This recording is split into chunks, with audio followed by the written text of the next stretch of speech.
Family, welcome back to day 10 in the Golden Ant Castle. Today's situation seems a bit different. The survival issues of the ants are becoming increasingly severe. Today, several ants have died, and this pattern of death has been going on for several days. Almost every day, ants are found dead outside the castle. The ant castle is exceptionally quiet today, with hardly any worker ants active outside. Only a few are hiding inside the nest. What could be going on? Let's take a look at the current situation. There are only about 20 ants left inside the castle, and the once bustling nest has become eerily quiet. After a long wait, only one worker ant ventured outside to move around, and another was guarding the entrance. This behavior made me question why the majority of the ants are not coming out. They aren't breeding, they're not foraging for food, and they aren't involved in their usual activities. What is causing this? What's even more puzzling is that almost every day, an ant is found dead. However, these deaths are not from the ants inside the nest, but from the ones that have been active outside. Each of the dead ants appears extremely weak, and even some of the smaller workers have not been able to escape death's grip. So, where is the problem? Are the ants suffering from some sort of physical issue?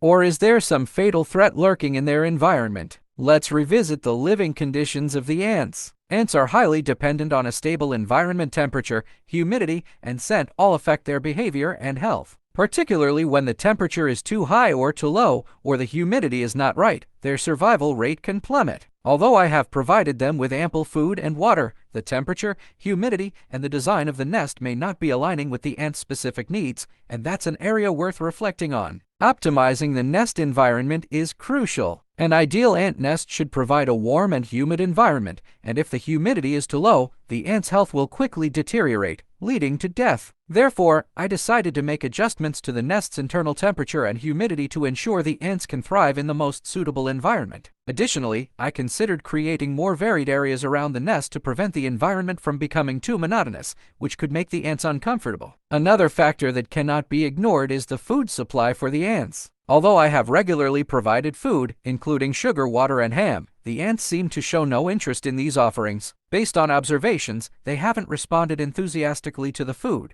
and some worker ants simply ignored it. Ants have very specific dietary preferences, preferring foods like sweet substances, plant sap, and insects, foods that provide them with necessary nutrients and energy. Keeping this in mind, I decided to diversify the food options, trying new offerings such as honey, fruits, and even insects to meet their dietary needs. Beyond environmental and food-related factors, another possibility is that there could be disease or genetic issues within the ant colony. Ants are social creatures, but their colonies might have some genetic weaknesses that make certain ants more susceptible to illness or death. Additionally, some ants may have been contaminated during transportation, leading to the outbreak of infectious diseases. To address these concerns, I need to further study the ants' living habits and their immune systems to take more effective preventative measures. An interesting phenomenon is that most of the ants inside the nest are not going outside, and the worker ants seem to be less active. I dove deeper into the organizational structure of the ants. Ants are highly organized social animals, and each ant has a specific role. Worker ants are responsible for foraging, guarding the nest, and caring for the larvae, while reproduction is the responsibility of the queen. Now, while the queen seems to remain stable, most of the worker ants' activities have become significantly limited. This change in behavior may have to do with the ants' ability to adapt to their environment. Typically, ants adjust their behavior based on changes in their surroundings. For example, if food becomes scarce, worker ants may reduce their outdoor activity and remain inside the nest to ensure survival. Thus, the worker ants that are reducing their activity may be silently waiting for the environment to improve,